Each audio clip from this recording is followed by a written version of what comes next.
Chokazuki, or straight punch, is the basic punching technique in Shotokan karate.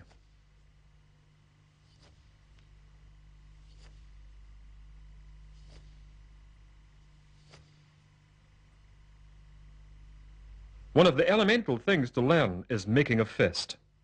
Start with your little finger first. There should be no spaces in the completed fist. Your wrist should be straight at all times, as this can lead to weakness and also ensures that the correct part of the fist, the knuckles of the middle and index finger, strike the target. You should practice this movement regularly so that making a fist correctly becomes a reflex action.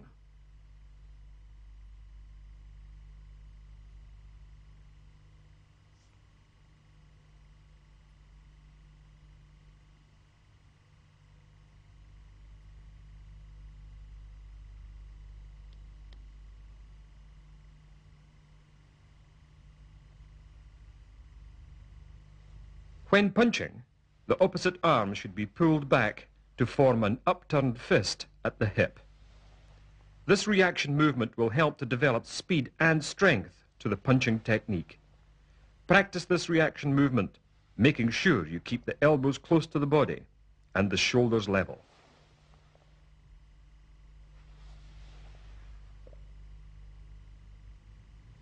You should always strike to the center line of the body, twisting your wrist on contact and focusing your body weight behind the technique.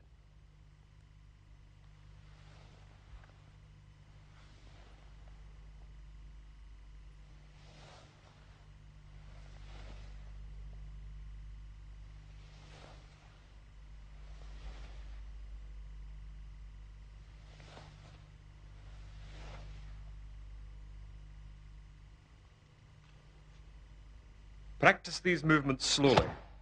This will help to develop kime, or focus. You should then gradually increase the speed and power.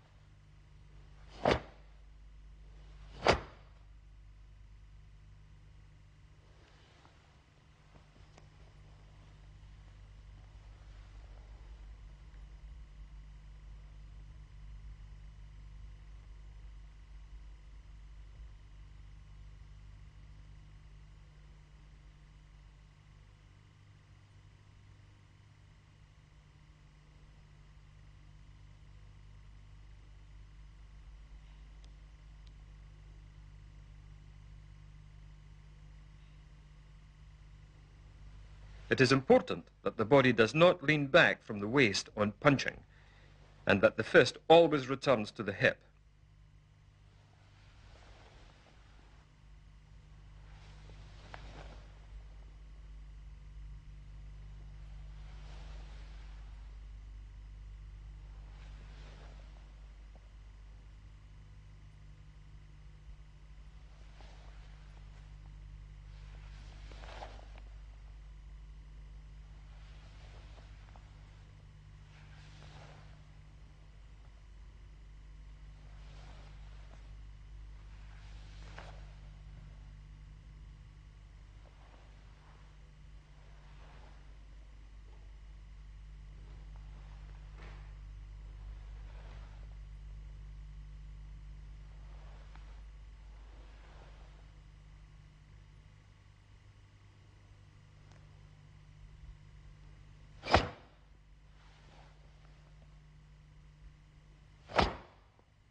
Note how the body, particularly the shoulders, are relaxed prior to the delivery of the technique.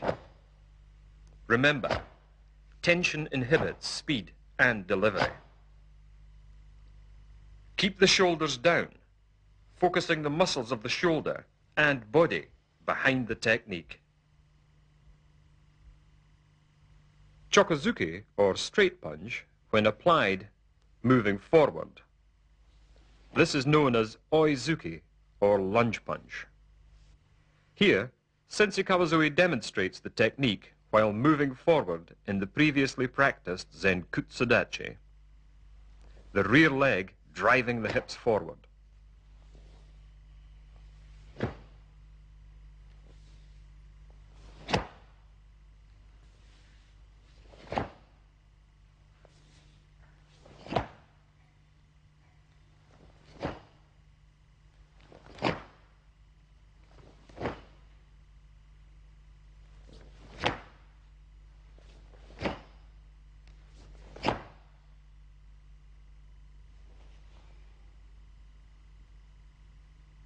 Note that the same punching position is maintained.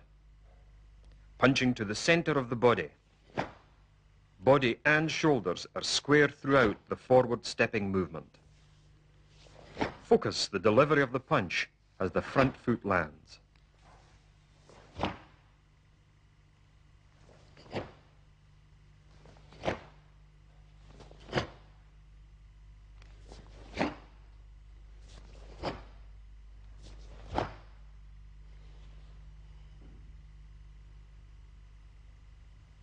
Chokazuki, when delivered in the opposite side to the leading leg, is known as Gyakuzuki, or reverse punch. Reverse punch is usually used as a counter punch. Initially, it is used from a static position, and then, as the student progresses, from more fluid and variable stances. Again, it is important to pull back the opposite hand sharply to increase the speed and power of the technique. The twisting and focusing of the hips as the punch is delivered is achieved by locking the back leg and focusing the body weight behind the punch. Note too that the knee does not wobble when delivering the technique.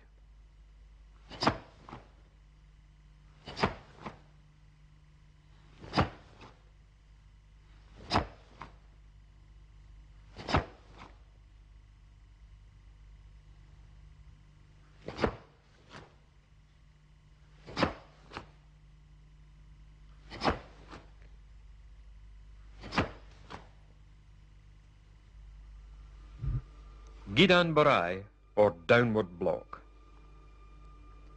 This is used to defend the lower part of the body. The block is focused on completion of the downward movement, with the twisting action of each arm. Basic training techniques are practiced in drill form during training. Gidan Barai is used to start the drill sequence and the turn.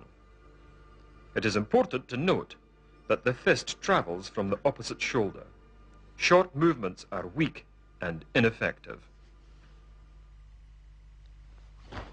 As with all blocks when moving in Zenkutsudachi, the body and hips are pivoted to 45 degrees to add power to the movement.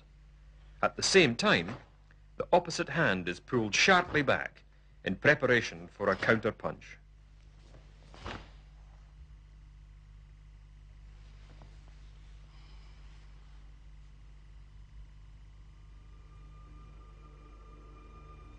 Agiyuki, or rising block, is used to block attacks to the face and head. The fist and forearm travel upward and across the face and not in a semicircular movement. A good practice is to cut through your rising forearm with your descending opposite hand. This keeps your block in front of your face. As with all of the forward-facing blocks, the hips twist at 45 degrees when moving. Note the coordination of the legs, hips, and arms.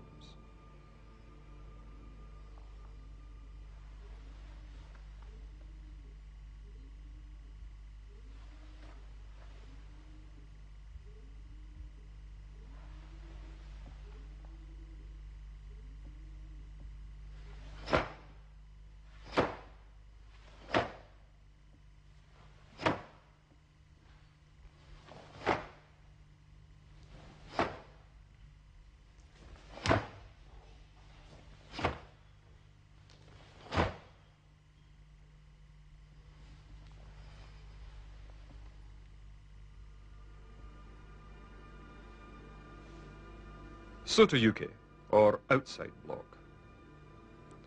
This is used to block to the middle or chest section of the body, with the twist of the hands as the block is completed, using the kimi of the body and shoulders. Again, as with all of the blocks, the hips twist at 45 degrees.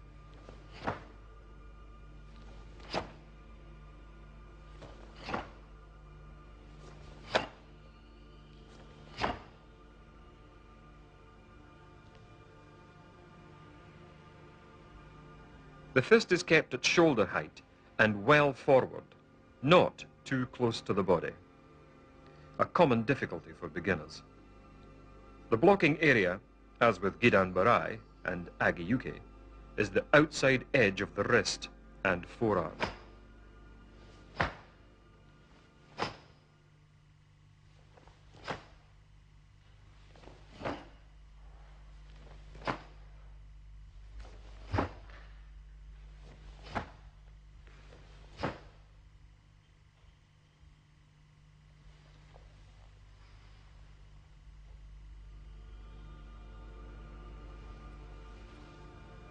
Uchiyuke, or inside block.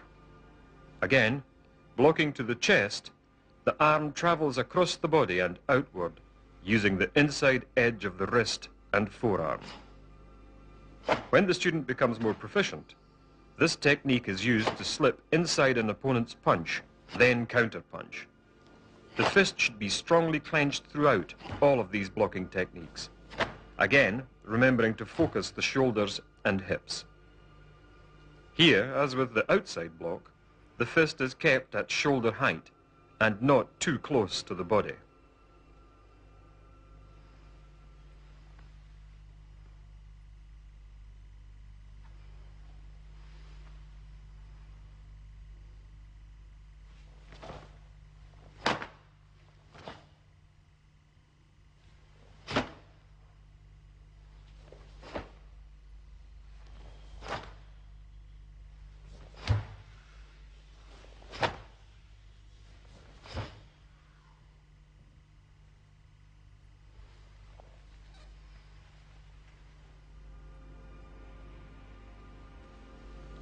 Shutoyuke, the knife hand block. This block is carried out with open hand, the blocking area being the blade of the hand and forearm. The wrist is kept straight with the thumb tight against the outer edge of the hand. Shutoyuke is usually practiced in kokutsudachi or back stance, in which 70% of the body weight is kept over the back leg. Unlike Zenkutsudachi, both feet are kept in line. The opposite hand is now pulled back to the solar plexus, palm upwards. As for downward block, the blocking hand comes up to the opposite shoulder before blocking.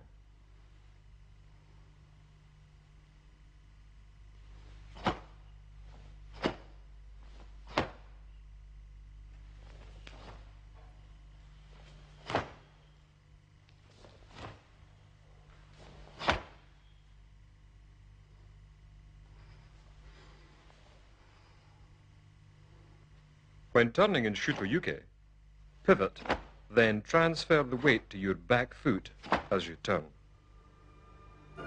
As we have seen, punching techniques are known as zuke, blocking techniques as yuke, and now kicking techniques or geri.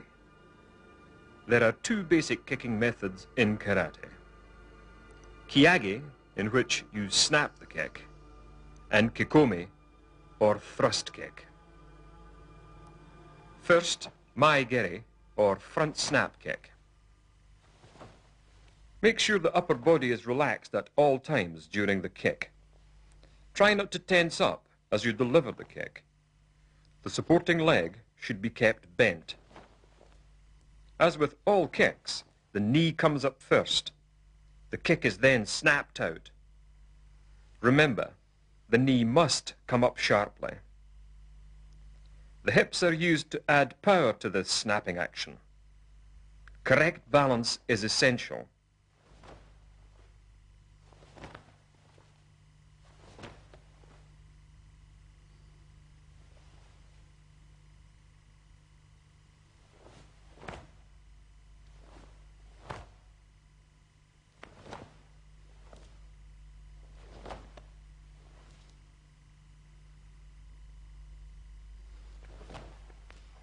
With this attack, the striking area is the ball of the foot with the toes turned back.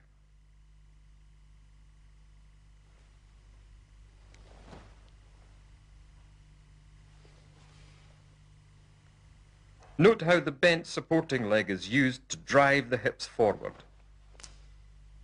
Again, these formal exercises are carried out in Zenkutsudachi.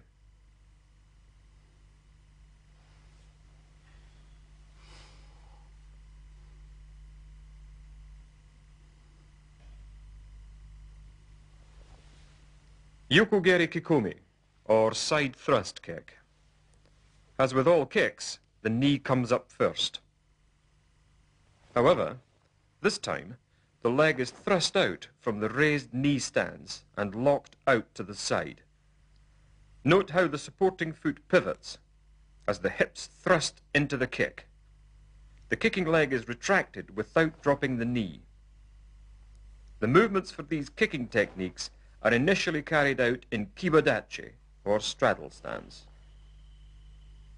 In kibadachi, the karateka moves sideways. Stepping past the leading leg, the weight is equally distributed. The knees should be bent and slightly inclined inward. Only the head is turned in the direction of the kick.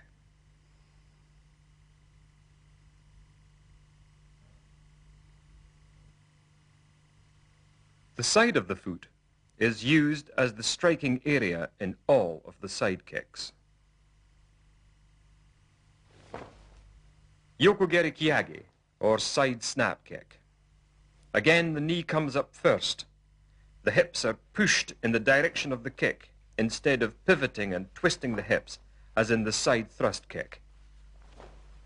The leg is snapped out from the raised knee position and snapped back. This kick is generally considered a close-quarter, quick reaction technique. Do not incline your body on raising your knee prior to snapping or thrusting your kick, as this will lead to poor balance. Here is a useful training exercise to practice with your training partner.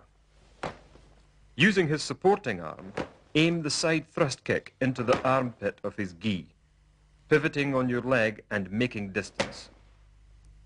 Then snap your kick against the underarm of your partner's gi as a variation in a shorter distance technique.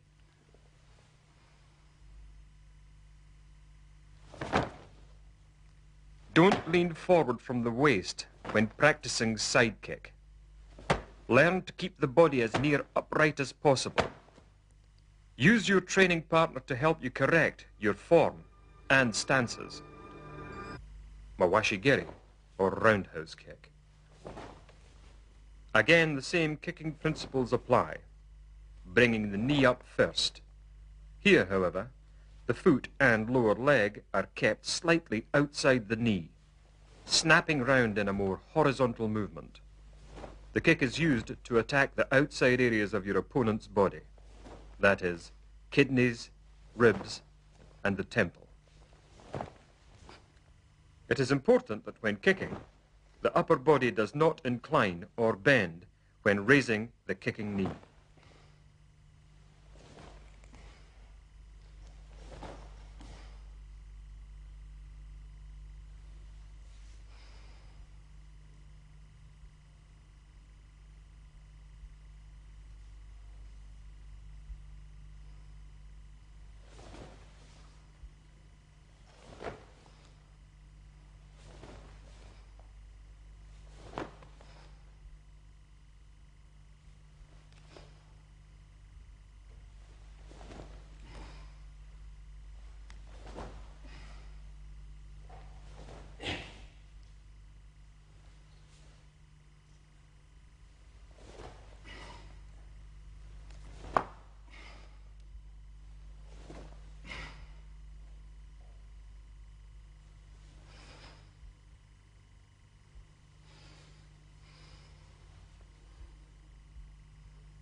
Note how the foot pivots as the knee travels towards the target.